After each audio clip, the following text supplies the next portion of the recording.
I'm back. Aloha.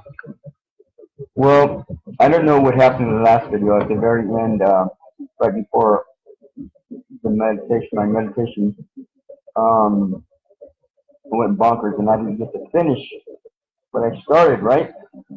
So whoever or whatever screwed up my video, I want to thank you because I'm able to go back over um, some of the stuff that I was researching, I was talking about in the last video. And in the last video, I mentioned Trevor Noah nails Trump on rape charges. And I talked about the latest accusation, alleged rape, was by a woman by the name of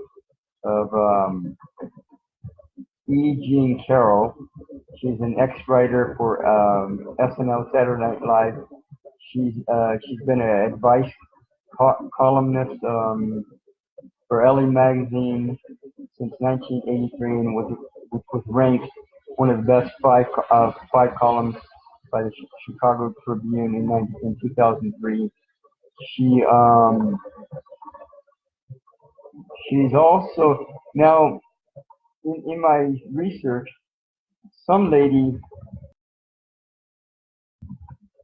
was off the top because this woman, Eugene Carroll, took in July 2nd, and for marketing purposes, she probably did do this on purpose to acknowledge this allegation and to put it out into the public so that her book, what do we need for men? What do we need men for? A modest proposal is the name of the book. So it would gain popularity, and so she can do book sales, which is a marketing tech that even Donald Trump himself probably would do or use. So it's not like something that's like illegal or something that's incriminating just because she's coming out with a book. Although you have to question her motive, but then again, if you go more in depth into this whole scenario with Trump and with Donald Trump being accused of rape or sexual harassment or what's the other one? There is a third one. Anyhow, in Rolling Stone magazine, Wikipedia, Snopes, Newsweek, and other sources, E. Jean Carroll talks about how Donald Trump violated or raped her in a dressing room of the lingerie department of an upscale store called Bergdorf Goodman about 24 years ago, in 1995 or 1996. She states that Trump raped or violated her by pushing her against a wall and inserting or penetrating her with his penis and kissed her too.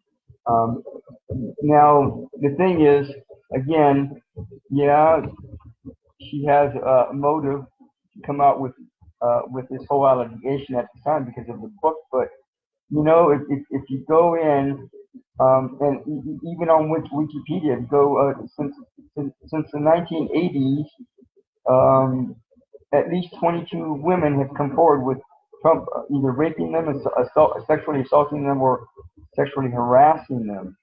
And so you got to wonder, what's going on. There's something going on, and this hasn't been, these women couldn't have coordinated all this over the years, over the almost 40 years now worth of accusations. They couldn't have all coordinated this or been paid all this time so that they can all of a sudden make him look bad in the media recent, within the last few years. So how does that work? He was actually his ex-wife Ivana Trump accused him of rape, and a business associate, Jill Hart, filed a lawsuit against him. And the sexual harassment, I believe it was a sexual harassment suit, was dropped because she had other charges against him. So they settled out of court, and that's the only reason that the sexual harassment charge was dropped. So, and then Donald Trump was sued uh, in June 2016 for raping a 13-year-old girl. So now we're talking,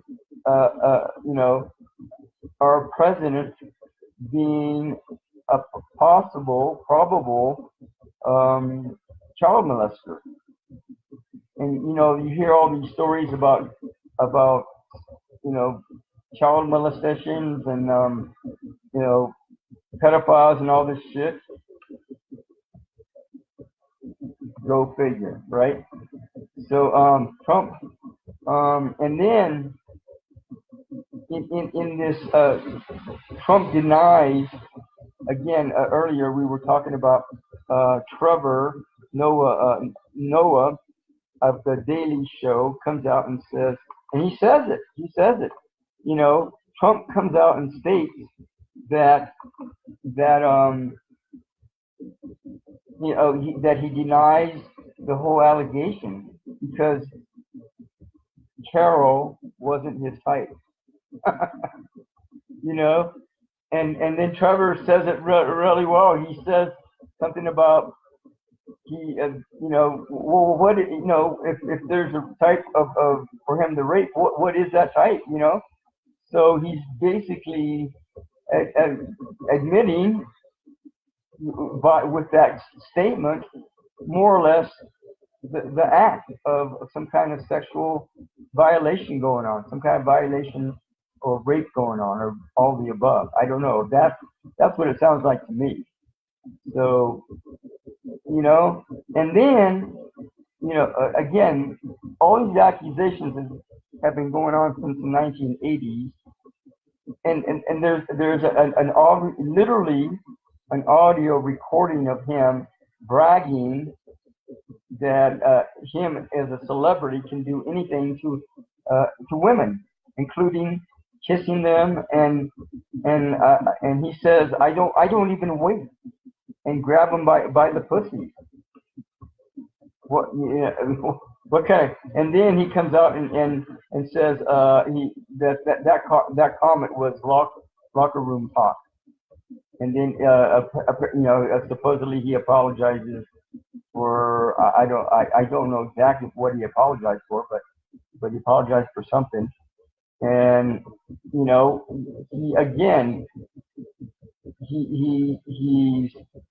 doing the talk, and women are accusing him of the walk. So what's the problem? Why? And if this would have been what's his name, Bill Cosby. If this would have been Bill Cosby in those shoes right now, would he have been prosecuted by a lesbian of all women? This woman was a lesbian that prosecuted this guy. They ended up prosecuting him. He had a bunch of women that accused him as well, and yet a lesbian woman was the one that finally made the charges stick. Amazing. And so if he would have been in Trump's shoes and all the same stuff happening, would he be in jail right now as well? I don't know. You gotta what's the deal? How far is this gonna go? Do we really want to resolve sexual harassment, rape, harassment, violence? Do we really want to, prejudice, do we really want to resolve this, or do we want to just keep letting this go when the president of the United States is in the hot seat and accused of all this stuff? I don't remember Barack Obama ever being accused of any of this stuff. Never. And then Bill Clinton, of course, was. And I don't know about either of the oh my God, why can't I remember those guys, the junior and the senior presidents, right? I don't even know why I can't remember. And I met the junior years ago in Texas, but that's why. But you know, it needs to stop. But for those of you that are interested in becoming the president, you know, all those people next year that are coming in and want to become a president, you know what you have to do. If you have stuff in your background that isn't cool, you're either going to have to resolve it and come to terms with it and deal with it and take responsibility for those actions, or don't run at all. And with that in mind, President Donald Trump, that's what I recommend to you. Either resign or don't run at all next term. I highly recommend it, because I think what's going to happen, no matter what, you're going to be impeached or kicked out of office. Even if you win the next term, I already have a strong gut feeling about this.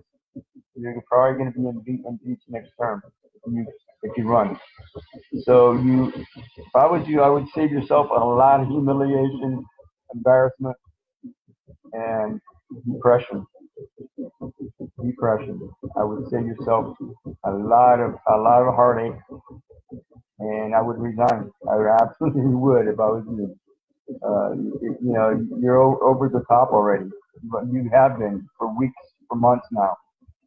You're over the top, and it's time for you to let go. And it's okay. I give you permission to let go, Mr. President. I give you permission to resign.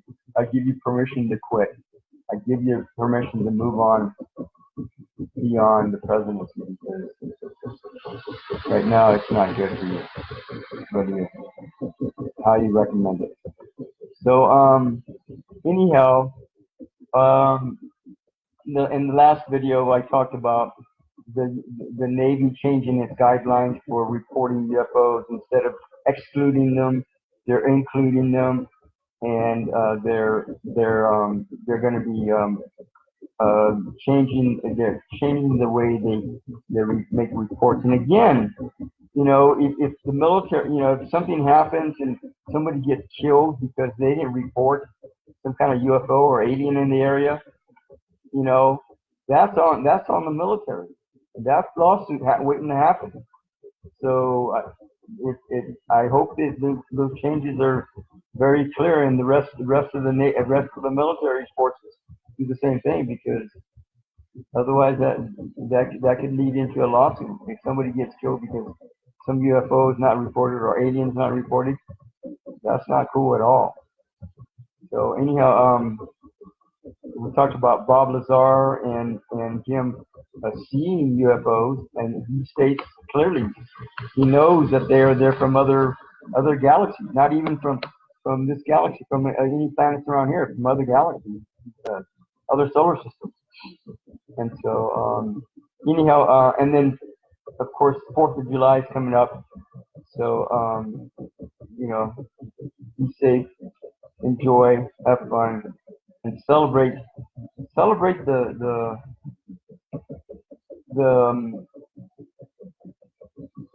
yeah, I do. I want to say it. I celebrate the victory, the victoriousness that the United States has been and is now throughout the years. The United States has been very, very victorious. We've been winners throughout the years, and there's no reason why we can't continue to be confident and humble and wise and intelligent, and go forward instead of being stuck. Being stuck for whatever reason, whether it be the president or being some kind of gate or some kind of immigration problem or whatever, health problem. There's no reason why we the future is much brighter for us than people think. I'm sure of it. So I think we're in for a lot more interesting stuff and fun stuff. I think and enjoyable stuff in the next few years. And 2023 is going to prove exactly what I'm talking about. March 2023 is going to see what I'm talking about. So I think we all have reason to celebrate next week. So again, and no sense in being stupid. And if you think some woman wants you to grab her and just throw her on the bed or throw her against the wall, if there's any doubt at all about that, even slight doubt, don't do it. Because chances are that little doubt is telling you what you need to hear, and you shouldn't do it. So, and don't go drinking and getting drunk and being stupid and all that stuff. Just enjoy the moment and be present, right? In the moment. Now, and the last video I talked about 2 thumbs up shows or documentaries or movies. Bob Lazar, Area 51 and Flying Saucers. What Men Want, that had really good music in it. What Girls Want, that had good music in it. Designated Survival had some interesting stuff about real issues that are going on in the United States even now. Rock My Heart. Some girl. I think they had some good music in it as well. My next guest needs no introduction was David Letteman, talking about Ellen DeGeneres and her background. Wedding Crashers, funny movie. I think it had some good music in it too. Murder Mystery with Adam Sandler and Jennifer Aniston. A farce, a murder mystery farce type of movie. And you always get some laughs out of those. Goon, oh my God, it was violent and bloody, but it was funny as hell. But that's the best one. 50-50, some guy gets cancer. Funny and interesting. Some interesting insights. Death at a Funeral, oh my God, that was funny. The Space Between Us. Now that was a good Romeo and Juliet type of movie. Well, actually not Romeo and Juliet, but romance movie. But it was interesting from a sci-fi perspective of a kid being born in Mars. 21 and Over. Oh my God, that's for college students if you want to get radical and party, right? The Men Who Stare at Ghosts. The CIA. A study in paranormal and psychic abilities. I think it was based on some true events, but I'm not 100% about that. 10,000 BC. Again, there was some. It was based on a movie that took place where a time frame was way long ago when I didn't see any dinosaurs, but there were some big lions or tigers and some big elephants in there, right? Some mammoth elephants. And interesting love story, which was interesting. Well, it was invigorating. That would have been a good movie to watch at the theater, where the background is like they have a lot of nature and stuff, a lot of landscape stuff. Oh my God, that's interesting. Anyhow, 1 thumb up. Backdraft, number 2. That was okay.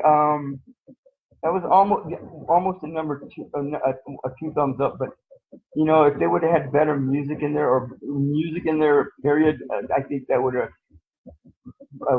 picked it up to a 2 thumbs up. So I think that hurt it because but the storyline, the plot was interesting. I Am Mother. Why can't I remember that? Hang on a second. And then Backdraft. came out 2000. That came out this year. Joe Anderson, Alicia Bailey, William Baldwin, Donald Sutherland. They had some good actors in there, but it just wasn't enough. Let me see, what was that other movie? Oh, I Am Mother. Oh, that was. I think that it came out 2018. Clara Rugard, Luke Howard, Rose Byrne, Hilary Swank. They had a couple of good, actors in there, but it just wasn't enough. It was. I think they probably did it on a shoestring budget or something. I don't know what, but I think and even if they used $2 or $3 million or $10 million, they probably used half the money to do the movie and the rest they put in their pockets or something. I don't know what, but it was cheesy. It just wasn't, robots taking care of the world, and then a robot mothering a child from the day of birth, right? Really, come on. I don't think androids and cyborgs are that advanced. And even if this was in the it was a cyborg or something more human-like, maybe I could believe it, but this was completely a robot. Not bullshit, whatever. So anyhow, Rim of the World. Let me see, Rim of the World. Time out. Rim of the World. What was it? Oh, 2009. Jack Gore, Mia Sutch, Benjamin Forrest Jr., Alicia Scozzotto. Rim of the World. Why can't I remember this? Time out. All right, I have to research this. I don't remember this. I thought I did. Okay, here we go. It's a Netflix movie. Figures. That's all I get to watch anymore. Netflix movies. Campers. Oh, this is about the kid that it's a sci-fi movie. It was interesting technology and interesting plot, but it was lame directing, lame. It just wasn't. The screenwriting could have been improved by millions of words. I don't know, but just wasn't that high. I mean, I thought it might be interesting for at least for the technology and to see what kind of technology they filtered into the movie, but not even the technology was that interesting. The Hurt. I mean, that was almost a zero thumb up movie, but that's fun. And I don't even think the music was all that great. On top of that, the Hurt Locker. Who was that? The Hurt Locker. Oh, here it is. Jeremy Renner, Anthony Mackie, Brian Garrett. Oh, I remember. The music alone. If they would improve the music alone would have been helpful, and maybe even bring it up there to some. But it was just focused on some guy that defused bombs. Okay, and not much of a storyline. The plot was almost interesting. Was interesting, but just not. They could have. Again, I don't think it was a based on a real true story or a true event, and just a lot of details that they could have thrown in that would have helped make that movie a lot better. MIB International that came out this year with Chris Hemsworth and Tessa Thompson, Emma Thompson, Rebecca Ferguson, Liam Neeson, Kumail Nanjiani. They had some good celebrities and good talent in there, but a lot of the technology was kind of redundant because that's what made the other MIB so interesting. The technology was interesting. They had some new, fresh new technology and there wasn't much new stuff in there. I mean, there was, some different things that some of the technology did, but it wasn't much different than the other movies. So it was kind of redundant in a way. And they didn't really go much into the animations or the digital, just the characters and stuff. They again, they didn't go much into into the movie. So, and the music wasn't much. The music, I don't think, was much. Chopsticks. That actually could have been a two thumbs up movie. The plot was interesting. The acting was mediocre, I guess.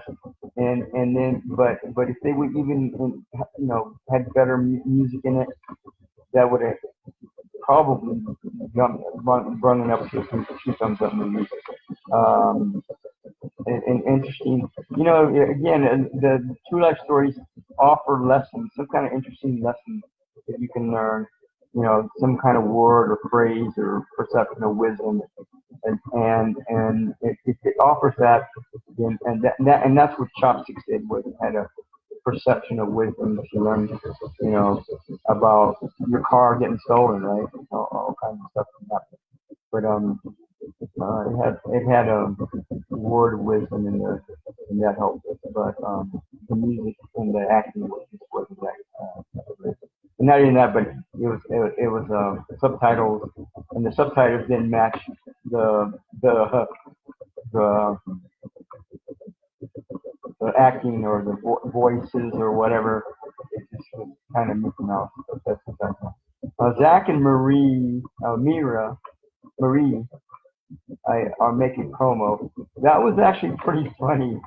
Um, I, I, that probably could have been a two thumbs up movie, but I brought it to one thumb. Again, the music, if they were had some good. I don't know. It just.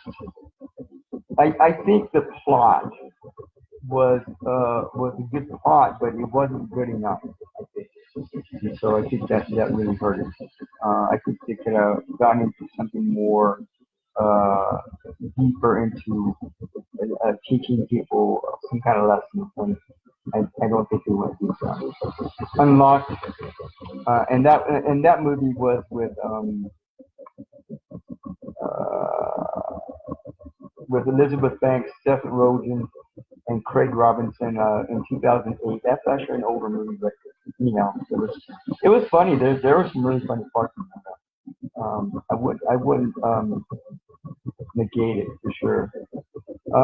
Unlocked. Let's see, what was that?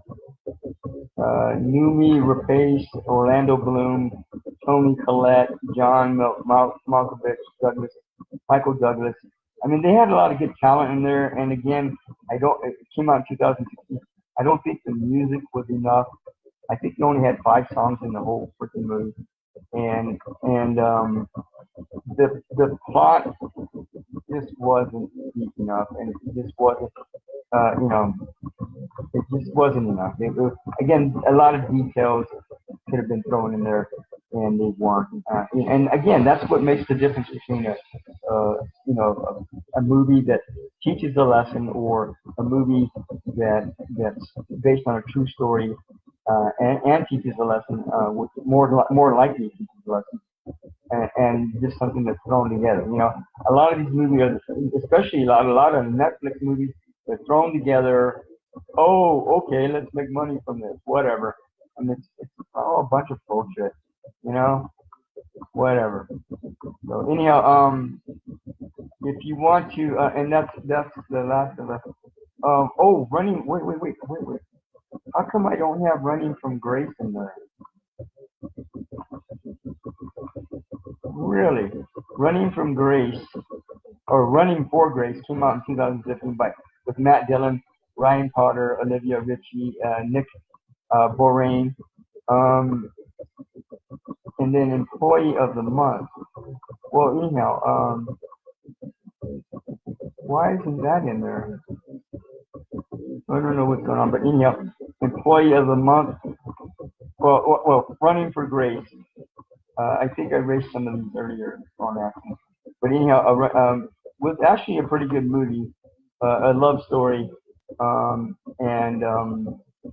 about these now Hawaiian Islanders. Thank you very much. Aloha, whatever.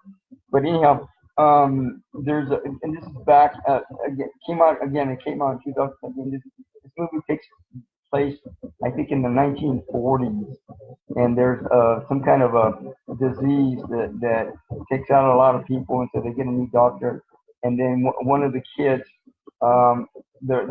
his parents both die or something, and the doctor takes him on as a student or whatever, and makes him into a doctor, and then they bring in another doctor who turns out to be a villain, and he's a real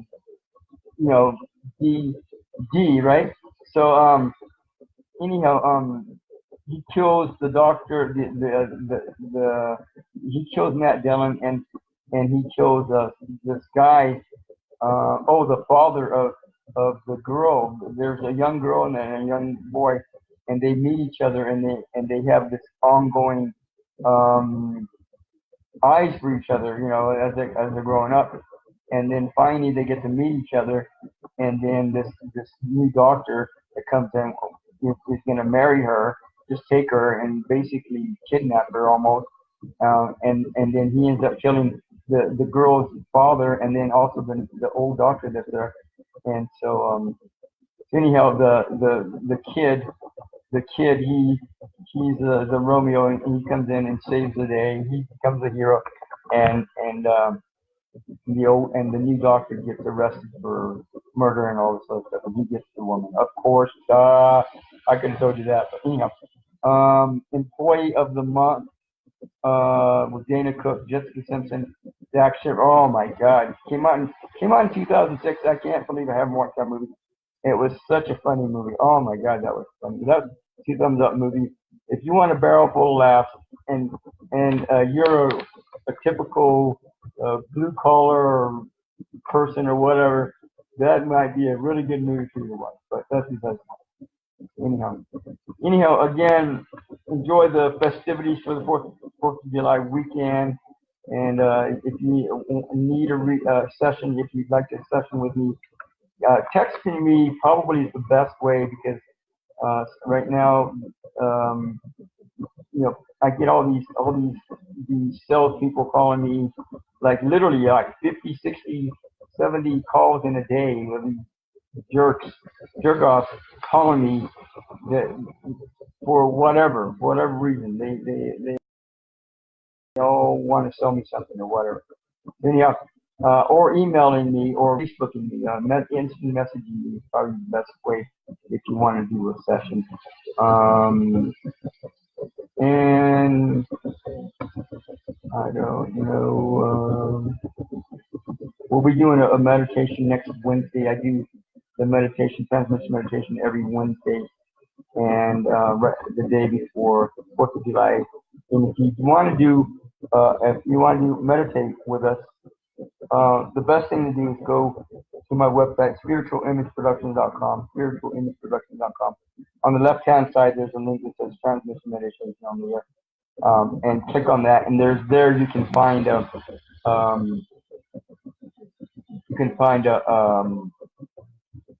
a video, an introductory video to the transmission meditation. I would strongly and highly recommend that you watch that before meditating with the group, and then you can take it from there. Thanks for stopping by. Have a God Goddess weekend, 4th of July weekend. Be the love that you are, always have been, and always will.